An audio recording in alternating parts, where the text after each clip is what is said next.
नमस्कार प्रेक्षकांनो, लग्नानंतर होईलच प्रेम या मालिकेच्या येणाऱ्या भागामध्ये जबरदस्त असा ट्विस्ट येणार आहे. तर प्रेक्षकांनो, येणाऱ्या भागामध्ये इथे काव्य आणि जीवा या दोघांनी एकत्र येत जबरदस्त असा प्लॅन बनवत पार्थ आणि नंदिनीला चांगलंच वठणीवरती आणलेलं असतं. आणि त्याचबरोबर प्रेक्षकांनो, इथे आता पार्थ आणि नंदिनी यांची अक्कल ठिकाणावरती आल्यानंतर इथे आता पार्थ आणि नंदिनीने 14 फेब्रुवारीला आपलं त्यांच्यावरील प्रेम व्यक्त करत त्यांना प्रेमाची कबुली द्यायची आणि त्या दोघांना स्वीकारायचं याचा आता निर्णय त्या दोघांनी मिळून घेतलेला असतो. तर येणाऱ्या 14 फेब्रुवारीला ते आता इथे जीवा आणि काव्याला आपल्या प्रेमाची कबुली देणार आहेत. तर प्रेक्षकांनो, येणाऱ्या भागामध्ये कशा पद्धतीने या गोष्टी पुढे घडत जातात आपण सविस्तरपणे बघूया. प्रेक्षकांना आपण बघितलंच, इथे आता जीवा नंदिनीला म्हणत असतो की मी 22 दिवस इतके प्रयत्न केले, पण तुला माझं प्रेम, माझे एफर्ट्स तुला दिसले नाहीतच का? तुला काहीच आठवत नाही आहे ते? तू आज हे सिद्ध केलेलं आहेस की या शहाण्या जगामध्ये, या शहाण्या माणसांच्या जगामध्ये या वेड्या प्रेमाला जागा नाही आहे, हे तुम्ही पुन्हा एकदा सिद्ध केलं. तेव्हा प्रेक्षकांनो, इथे आता जीवा म्हणत असतो की ठीक आहे, तुला काहीच आठवत नाही आहे, तुला माझे एफर्ट्स दिसलेले नाही आहेत, मग मी आता हरलो. मी हे घोषित करतो नंदिनी की माझं प्रेम हरलं आणि तो सरळ तिथून आता निघून जाण्याचा निर्णय घेतो. तो म्हणतो की मी येतो आणि नंतर म्हणतो की आता येतो नाही, आता मी जातो. आणि त्यानंतर प्रेक्षकांनो, इथे आता जीवाने जाण्याचा निर्णय घेतलेला असतो. त्याने आपल्या रिक्षामध्ये जे काही फोटोज लावलेले असतात त्याचे आणि नंदिनीचे, ते सगळे फोटो काढून परत दिलेले असतात. नंदिनीने दारू प्यायल्यानंतर रिक्षावरती जो काही हार्डशेप तयार केलेला असतो आणि त्याच्यामध्ये नंदिनी आणि जीवा असं लिहिलेलं असतं, ते सगळं तो पुसून काढतो आणि रागानेच तिथून रिक्षा घेऊन निघून जातो. तेव्हा इथे नंदिनी नंतर रडत बसलेली असते. मग जर इतकंच प्रेम आहे, इतकीच काळजी आहे, तर एवढं नाटक करायची गरज तरी काय? त्यानंतर प्रेक्षकांनो, जीवा घरी येतो आणि सगळेजण विचारत असतात की नंदिनी कुठे आहे, नंदिनी कुठे आहे? तेव्हा जीवा म्हणतो, कोण नंदिनी, कोण नंदिनी? नंदिनी माझ्याबरोबर नाही आली, कारण तिला तिची तत्त्व, तिचा स्वाभिमान आणि तिचा इगो इतका महत्त्वाचा आहे की तिला त्याच्यासमोर माझं 22 दिवसांचं प्रेम हे तिला दिसलंच नाही.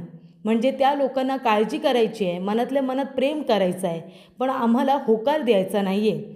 त्यामुळे आता असं प्रेम आहे ना, ते तुमचं तुम्हालाच आता लखला बसू दे.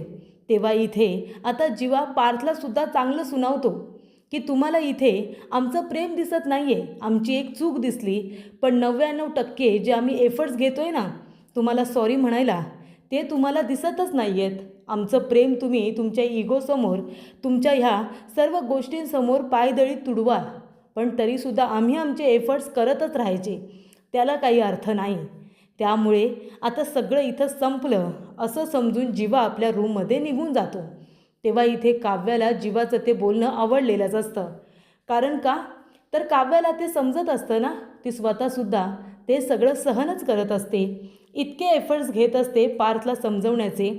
पार्थ तिच्या प्रेमातसुद्धा आहेच, पण तरीसुद्धा तिला होकार कुठे देतोय, कुठे तिला म्हणतोय की मी तुम्हाला माफ केलं म्हणून. जे काही झालं त्याच्यामध्ये त्यांनी जाणून बुजून अशी चूक तर केली नव्हती, जाणून बुजून गुन्हा तर केला नव्हता, पण तरीसुद्धा पार्थ आणि नंदिनीने त्या दोघांना त्रास मात्र खूपच दिला. तेव्हा इथे प्रेक्षकांनो, पार्थ म्हणत असतो की नंदिनीला आपण समजावलं पाहिजे, चला आपण दोघेजणं समजावूया. तेव्हा पार्थ काव्याला रूममध्ये बोलवत असतो. तेव्हा काव्य त्याच्या रूममध्ये जात नाही, कारण तिने शब्द दिलेला असतो की मी तुमच्या रूममध्ये तुमच्या परवानगीशिवाय येणार नाही. आणि म्हणूनच ती खिडकीच्या बाहेर बसलेली असते आणि पार्थ खिडकीच्या आतमध्ये बसलेला असतो आणि त्यांनी एकत्र इथे नंदिनीला फोन केलेला असतो. तेव्हा नंदिनी इथे म्हणत असते की मला असं वाटतंय की जीवांनी मला दारू पाजली की नाही पाजली मला काही माहिती नाही, मला काही आठवतच नाही. हे सगळं तिला आठवत असतं. म्हणजे इथे तिला एक गोष्ट आठवत नाही आहे की ठसका लागल्यानंतर ती जे पाणी प्यायली होती ती स्वतःच्या हाताने प्यायली होती, ही साधी गोष्ट नंदिनीला कळत नाही आहे. म्हणजे लोकांना मूर्ख बनवायचं तर किती बनवायचं. इथे आता जीवाने पाणी द्यायच्या आधी रिक्षामधली बाटली घेऊन तीच हवं तेवढं पाणी प्यायली होती ना, मग याच्यामध्ये जीवाची काय चुकी होती? पण इथे आता सगळा दोष मात्र निर्दोष जीवालाच दिलेला असतो. आणि तेव्हा इथे नंदिनी आता म्हणत असते की माझा त्यांच्यावरती विश्वास आहे की नाही मला माहिती नाही. तेव्हा इथे काव्याला भयंकर राग येतो. काव्या म्हणते नंदिनी ताई तू तर आता गप्पच राग. तेव्हा इथे नंदिनी म्हणत असते की जीवाची काळजी घ्या, त्यांना जे जे आवडतं त्यांना बनवून द्या. इथे आता काव्या खूपच छान गोष्ट करते, तिचा फोनच कट करून टाकते. तेव्हा पार्थ म्हणतो काव्या हे काय केलं तुम्ही? बोलत होते ना त्या. काव्या म्हणते काय बोलते ती? या नंदिनीताईचं बोलणं माझ्या डोक्यातच जायला लागले. एवढी काळजी आहे तिला, मग का अशी वागली जीवाबरोबर? का नाही आली त्याच्याबरोबर? का तिला त्याचं प्रेम दिसलं नाही? मला तर आता आहे ना या रोज रोजच्या मरण्याचा ना मला पण कंटाळा आला आहे. खरंच सांगते, एकदाच काय तो जीव निघून जागू दे माझा. तेव्हा इथे पार्थ म्हणतो काव्या हे काय बोलताय तुम्ही? काव्या म्हणते बरोबर तेच बोलते मी, कळलं ना? आणि सरळ ती तिथून निघून जाते. तेव्हा इथे जीवा मात्र आता रडत कुडत बाहेर बसलेला असतो. त्याला नंदिनीची आठवण येत असते. तेव्हा तो रडत बसलेला असतो. तर इथे काव्या जाते आणि जीवाला म्हणत असते जीवा शांत होतोस का? अरे किती रडणार आहेस तू? आणि ती त्याला पाणी प्यायला देते आणि एक चांगली मैत्रीण म्हणून त्याच्याजवळ ती बसते आणि गप्पा मारत असते. तेव्हा प्रेक्षकांनो इथे आता काव्या म्हणत असते जीवा अरे बास कर, किती रडशील तू? तेव्हा तिथे पार्थ आलेला असतो. पार्थ येऊन बघतो तर काय, काव्याने इथे जीवाच्या हाताला हात लावून बोलत असते. तेव्हा पार्थचे डोळे लगेच मोठे होतात. तेव्हा काव्या एक चांगली मैत्रीण म्हणून बोलते की कशी बोलते हे त्याला आता लांबून बघायचं असतं. पण इथे काव्याच्या मनामध्ये आता तसं काहीच नाही आहे. त्यामुळे ती त्याला एक चांगली मैत्रीण म्हणून समजावत असते. ती म्हणत असते मला माहिती आहे जीवा, तू इथे 100% प्रयत्न केलेले आहेस नंदिनी ताईला कन्व्हिन्स करण्यासाठी. आपण एवढी मोठी पण काही चूक केली नव्हती की त्याची शिक्षा आपल्याला त्यांनी एवढी मोठी दिली. पण असू दे, आपण आपले प्रामाणिक प्रयत्न केलेत ना, मग त्यांना ते प्रयत्न नक्की दिसतील. आणि हे बघ विश्वास ठेव जीवा, विश्वास ठेव, सगळं काही चांगलंच होईल अरे. आणि नको काळजी करू. हे बघ तू असा विश्वास ठेव की नंदिनी ताई तुझ्याकडे नक्की परत येईल. आणि असा विश्वास ठेवायचा हे आपल्या पार्टनरनेच आपल्याला शिकवले ना. आपले पार्टनर काय म्हणतात, काहीही झालं तरी चालेल पण एकमेकांवरचा विश्वास ढळू द्यायचा नाही, तो कायम असला पाहिजे, हे त्यांनीच आपल्याला शिकवलं आहे. तेव्हा इथे पार्थला कळतं की इथे काव्याचं त्याच्यावरती किती प्रेम आहे. म्हणजे काव्या अजूनही जीवाला समजावते की आपले पार्टनर आपल्याला नक्की माफ करतील, आपण नक्की त्यांच्याकडे परत जाऊ. तेव्हा इथे पार्थला कळतं की आमच्या मनामध्ये जे काही आहे, जी काही भीती आहे की या घरामध्ये जर आता जीवा आणि काव्या एकमेकांच्या समोर असतील तर आम्हाला काय वाटेल, तो त्यांच्या मनाचा प्रश्न आहे. जीवा आणि काव्याने त्यांच्या मनातलं त्यांचं प्रेम वगैरे जे काही होतं ते कधीच बाजूला झटकून ते लोक मोकळे झालेत आणि फक्त एक मैत्री ठेवून ते दोघेजण एकमेकांजवळ बोलत आहेत. तेव्हा इथे आता काव्य आणि जीवा जेव्हा एकमेकांबरोबर बोलत असतात ना, तेव्हा पारच्या लक्षात येतं की माझं आणि नंदिनीचं सुद्धा लग्न ठरलं होतं, मलासुद्धा नंदिनी आवडायला लागली होती. पण असं काहीतरी घडलं की नियतीने आमच्या आयुष्यामध्ये वेगळे पार्टनर आणले आणि मग तरीसुद्धा मी आणि नंदिनी चांगले फ्रेंड बनून एकमेकांशी बोलतच होतो की. मग आम्ही दोघेजणं बोलताना कधी जीवाला संशय आला नाही की कधी काव्याला संशय आला नाही. तेव्हा जरी त्यांचं आमच्यावरती प्रेम नव्हतं पण तरीसुद्धा त्यांनी कधी आमच्यावरती अविश्वास दाखवला नाही की तुम्ही नंदिनीताईजवळ एवढं काय बोलत होता, किंवा जीवा कधी नंदिनीला बोलला नाही की पार्थ दादाजवळ तू काय बोलत होतीस. आता ही चूक पार्थलाच त्याची कळलेली असते. तेव्हा इथे पार्थ म्हणतो की कधीच काव्या मला म्हणालं नाही की तुम्ही नंदिनीताईजवळ बोलता ते चालतं का. म्हणजे त्यांनी आमची मैत्रीसुद्धा ॲक्सेप्ट केली, त्यांनी ती संपूर्ण रिॲलिटीसुद्धा ॲक्सेप्ट केली. तेव्हा इथे पार्थ म्हणतो याचा अर्थ ते दोघेजणं जसा आमच्यावरती विश्वास ठेवतात तो विश्वास आम्ही त्यांच्यावरती का ठेवू शकलो नाही. तेव्हा इथे पार्थला त्याची चूक आता कळलेली असते. जेव्हा इथे काव्या आणि जीवा एकमेकांबरोबर बोलत असतात तेव्हा जीवा म्हणत असतो की हे बघ काव्या, माझं मला आता माहिती नाही आहे नंदिनी माझ्याकडे परत येईल की नाही येणार, मला नाही माहिती. मी माझे प्रयत्न केले पण तू तुझे प्रयत्न सोडू नकोस. हे बघ पार्थदादा खूप चांगला आहे, तो नंदिनीसारखा तरी एवढा नाहीच आहे. तो तुला नक्की माफ करेल. तुझे एफर्ट्स, तुझं प्रेम त्याला एक ना एक दिवस नक्की कळेल आणि तो तुला माफ करेल. पण तू तुझे प्रयत्न नको सोडू. पार्थदादा तुझ्याकडे नक्की परत येईल हा माझा विश्वास आहे. तेव्हा इथे पार्थचे डोळे आता खटकन उघडतात आणि तेव्हा प्रेक्षकांनो इथं आता पार्थ गेलेला असतो. तेव्हा काव्य आणि जीवाने एक प्लॅन केलेला असतो की आता आपण असं दाखवायचं की आपल्याला त्यांच्या वागण्याचा काही फरक पडत नाही आहे. म्हणजे आता त्या लोकांना कळलं पाहिजे की जर आपल्यावरती प्रेम करणारी व्यक्ती आपल्यापासून दूर जात असेल तर कसं वाटतं ना हे त्यांनासुद्धा आता फील करू दे. तेव्हा इथे जीवा म्हणतो ठीक आहे. तेव्हा प्रेक्षकांनो काव्याने एक चांगली आयडिया दिलेली असते, एक चांगला प्लॅन केलेला असतो. दोघेजणंसुद्धा आता आपली आपली कामं करत असतात. काव्या इथे घरातली कामं करत असते, आपला अभ्यास करत असते आणि ती अजिबात पार्थला दिसत नाही. पार्थला ती अजिबात अटेन्शन देत नाही. ती तिचा अभ्यास करत असते. पार्थ तिला तिच्या रूममध्ये शोधत असतो, जेवायला शोधत असतो.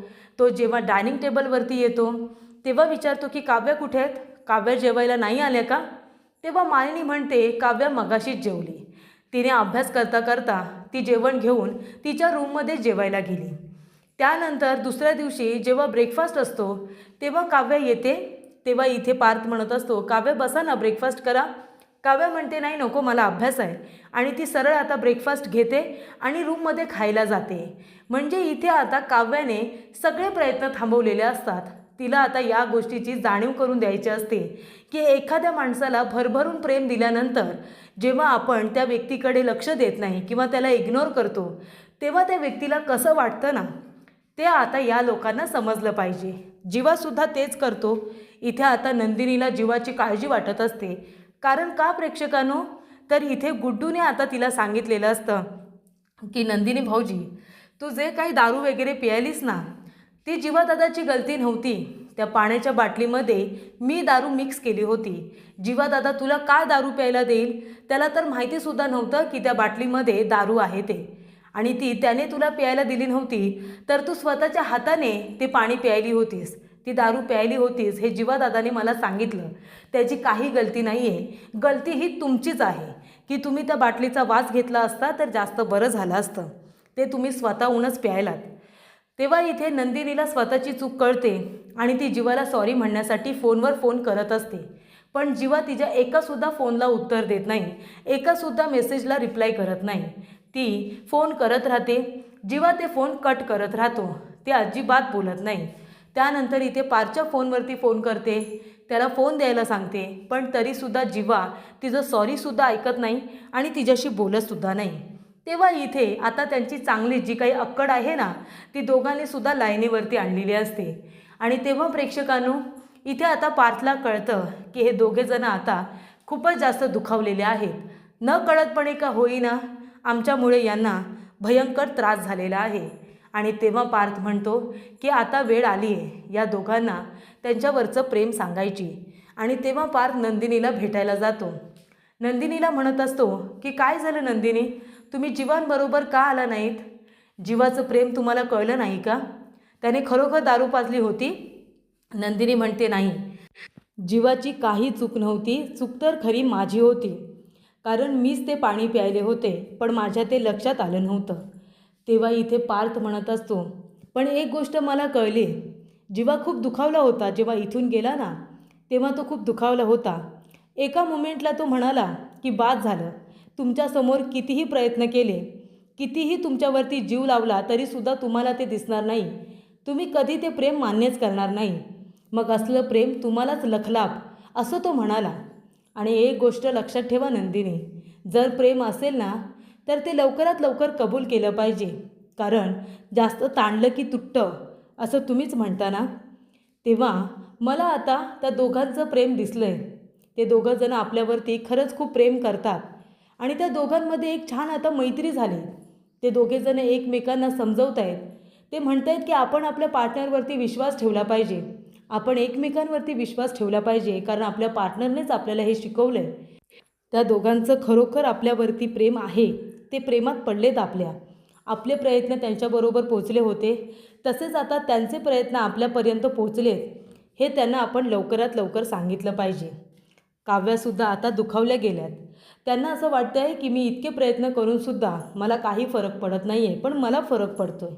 मला त्यांचे एफर्ट्स दिसत आहेत आणि म्हणूनच आपण आपल्या पार्टनरला सांगितलं पाहिजे की आपलंही त्यांच्यावरती तेवढंच प्रेम आहे जेवढं त्यांचं आहे. त्यामुळे आता येणाऱ्या 14 फेब्रुवारीला व्हॅलेंटाईन डेच्या दिवशी आपण आपलं त्यांच्यावरील प्रेम व्यक्त करूया आणि त्यांना इथे प्रेमाची कबुली देऊया. येणारा हा महिना आपल्यासाठी सुखासमाधानाचा आणि आनंदाचा असू दे आणि आपल्या आयुष्यामध्ये चैतन्य येऊ दे, असा अर्थात पार्थ म्हणत असतो आणि नंदिनीला समजावत असतो.